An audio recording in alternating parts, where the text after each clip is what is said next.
Hello YouTube. It's been a little while since I posted an update on the Pea Puffer tank. So I just dropped some live snails in there. Thought I'd check back in with everybody.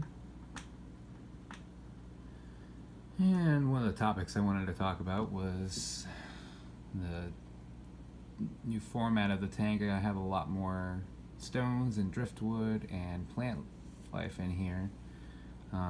They're still getting pretty territorial, chasing after each other, but especially the biggest one. The biggest, I believe she's a female. She chases everybody around all the time, and I'm definitely worried about the smaller ones not surviving. There she is. Basically, any other pea puffer that comes towards the middle of the tank, she'll chase off. But you can see, I just tried to break up the lines of sight, so they could just hide from each other or get out of the way whenever Big Mama comes through and scares everybody off. Having an issue with feeding them right now because they are only taking to live food, and that's of course pretty hard to manage, at least when I don't have that much time right now. They'll definitely eat the live snails that I dropped in there, and they'll eat live baby brine shrimp, but they won't eat frozen bloodworms. They will not eat frozen brine shrimp like all the other fish love frozen brine shrimp. They're just not going to eat them. I even tried soaking them in garlic solution. It's what a lot of people use to get fish to eat food, especially if they medicate it. It's a product by Seachem called Garlic Guard, and even that didn't work. So I did not feed them at all yesterday, so they're pretty hungry. And I do have a batch of live baby brine shrimp that should be hatching tonight.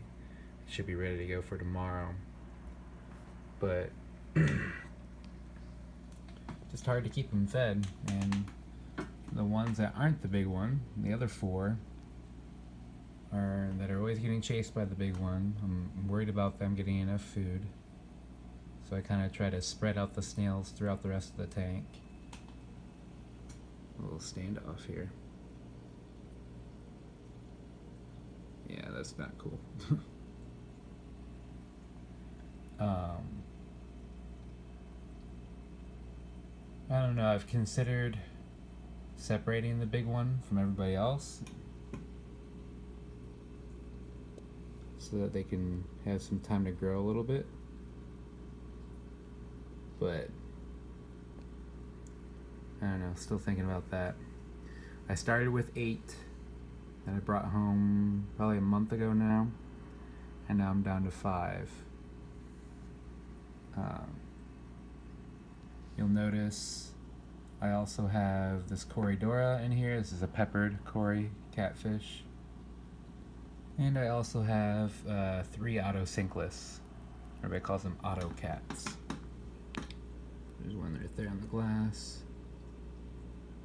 And then that one back there on the stone. So we got a little bit of a cleanup crew in there. I mean, whenever I drop in frozen bloodworms or frozen brine shrimp, the pea puffers do not eat them at all. So the Corydoras will come around and partake.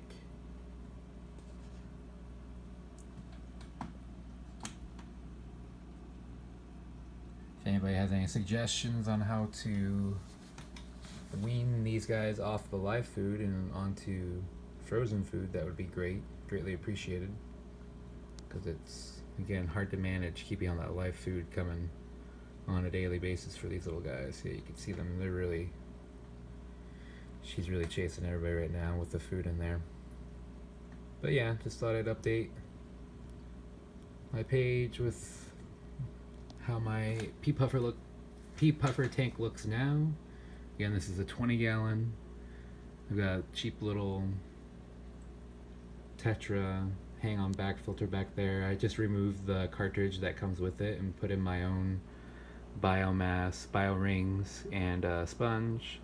And this is a sponge filter I have running over here. Does a good job, you can tell.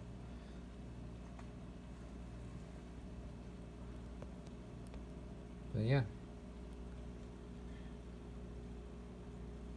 I feel like I'm gaining a little bit more experience on these pea puffers, but at the same time I know I have a lot to learn, especially with feeding them and possibly separating some of the bigger ones and just making sure everybody's surviving, you know? But all trial and error with this hobby, I guess. Well, I hope you enjoyed this little look in. That will be it for today. I'll probably post another video next week when I add more fish to the 26 gallon. See you next time.